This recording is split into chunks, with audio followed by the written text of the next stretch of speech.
শুভ সন্ধ্যা, আসসালামু আলাইকুম। আপনারা জানেন গতকালকে আপনারা অবগত আছেন যে তারেক রহমান সাহেব বাংলাদেশ জাতীয়তাবাদী দল বিএনপির চেয়ারম্যানের দায়িত্ব গ্রহণ করেছে।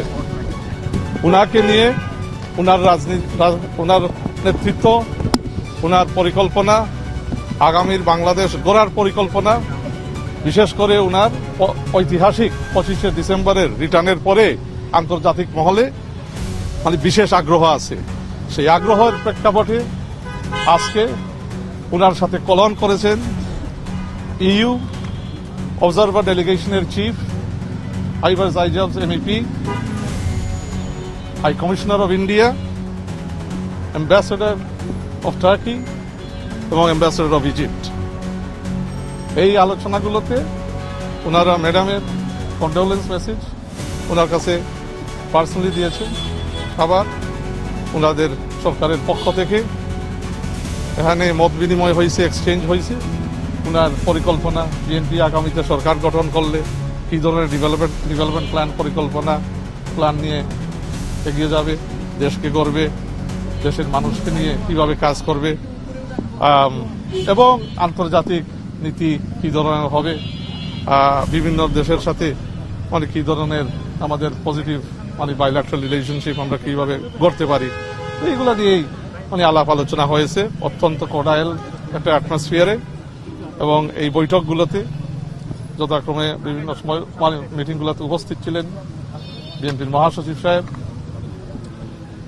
বিএনপির স্ট্যান্ডিং কমিটির অন্যতম সদস্য জনাব সালাউদ্দিন আহমদ সাহেব, বিএনপির চেয়ারপারসনের উপদেষ্টা মাহাদি আমিন সাহেব, বিএনপি চেয়ারপারসনের প্রেস সেক্রেটারি সালেহ শিবলি সাহেব, এবং আরো অন্যান্য বৈঠকে আন্তর্জাতিক সম্পাদক রাশেদুল হক এবং ডক্টর এনামুল হক চৌধুরী উপস্থিত ছিলেন।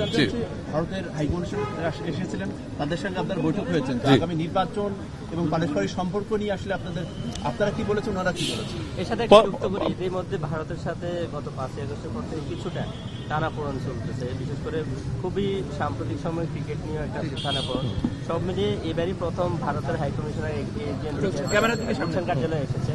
তো সব মিলিয়ে কি আলোচনা হয়েছে একটু বিস্তারিত? এবং আরো একটি বিষয় হচ্ছে প্রণয় ভার্মা দায়িত্ব নেওয়ার পর এই অফিসে আজকে প্রথমবারের মতো এসে দেখেন ভারতের সাথে কি সম্পর্ক হবে। ভারতের প্রধানমন্ত্রী, মাননীয় প্রধানমন্ত্রী নরেন্দ্র মোদী সাহেব চিঠির মাধ্যমেই যখন উনি কন্ডোলেন্স মেসেজ জানান চেয়ারম্যান সাহেবকে, ওই লেটারেই বলছেন যে তারেক রহমান সাহেবের নেতৃত্বেই নয়া দিগন্ত এবং নয়া new phase of relations they are willing to reset. তো আমরা আশা করি যে অত্যন্ত সৌজন্যমূলক বৈঠক হয়েছে। এখানে কিভাবে কোঅপারেশন এগিয়ে নেওয়া যায়, বিভিন্ন চ্যালেঞ্জ তো অবশ্যই আছে। তো এই চ্যালেঞ্জগুলো আমরা অ্যাড্রেস করে, যেহেতু রিজনাল বিএনপির চেয়ারম্যান সাহেবের ভিশনে বা ইলেক্টেড গভর্নমেন্ট বিএনপির peace, security and stability in the region এটা principle in terms of it will be a principal projection of an elected BNP government.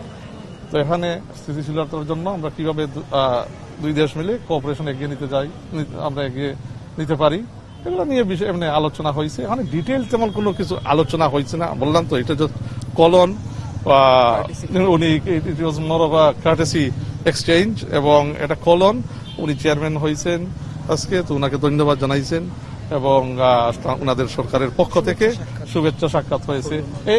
এর ভিতরেই সীমিত ছিল। বর্তমান সরকারের সাথে ভারতের একটা টানাপোড়েনের একটা সম্পর্ক যাচ্ছে, এই বিষয়ে কি কোনো কথা? দেখেন, আমি আসলে ভারতকে নিয়ে এক্সক্লুসিভলি আমার কথা এখানে আজকে বলবো না। ওইটা তো এটা ভিন্ন ধরনের টপিক্যাল সাবজেক্ট আছে, bilateral relationship between Bangladesh and Bharat.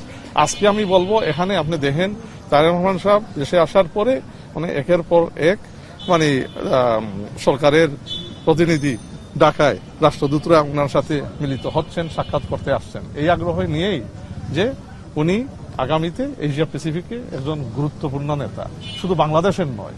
ওনার আসার ঐতিহাসিক যে রিটার্ন 25 তারিখে আর মানুষের সমাগম ঢাকাতে, ওইটা দেখে বিশ্বমহল, বিশ্ববাসী, বিশ্ব স্টেক হোল্ডাররা, যারা ওয়ার্ল্ড পলিটিক্যাল লিডার্স, এটা বুঝতে পারছেন যে তারেক রহমান সাহেব একজন গুরুত্বপূর্ণ নেতা, not just only for his country but for the reason. তো স্বাভাবিকভাবে ওনার প্রতি এখন ইন্টারেস্ট, আগ্রহ আছে। কিভাবে বাংলাদেশের সাথে মিলে আগামীর মানে রাজনীতি আপনার রিজনে এবং ইন্টারন্যাশনালি আমরা এগিয়ে নিতে পারি। তো এটা মানে স্বাভাবিক, ওনার সাথে যে যোগাযোগগুলো হচ্ছে ওই আগ্রহ থেকেই হচ্ছে। আচ্ছা, শিবলি ভাইয়ের কাছে একটা প্রশ্ন, সেটা হচ্ছে যে 22 তারিখে আমরা শুনেছি যে চেয়ারম্যান সাহেব সিলেটে যাচ্ছেন, এই বিষয়ে একটু যদি জানতে পারেন।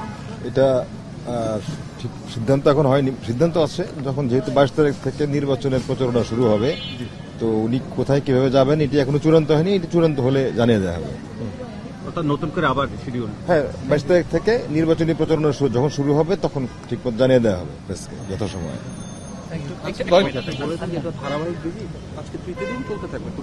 হ্যাঁ, এই যে ধারাবাহিক ভিজিট গুলা মানে কলন গুলা বিভিন্ন অ্যাম্বাসেডাররা, বিভিন্ন হাই কমিশনাররা চেয়ারম্যান সাহেবের সাথে সাক্ষাৎ করতে আসছেন, এগুলো ধারাবাহিক রুটিন মানে প্রসেস অফ এঙ্গেজমেন্ট চলতে থাকবে। এবং আগামীতে উনি যখন সময় সুযোগ হবে, আরো অনেক রাষ্ট্রদূতদের আগ্রহ আছে ওনার সাথে দেখা করার জন্য, তো মানে আমরা ওইটা ওনার স্কেজুলের মাধ্যমে ইনশাল্লাহ আরো এইরকম বৈঠকগুলো হবে।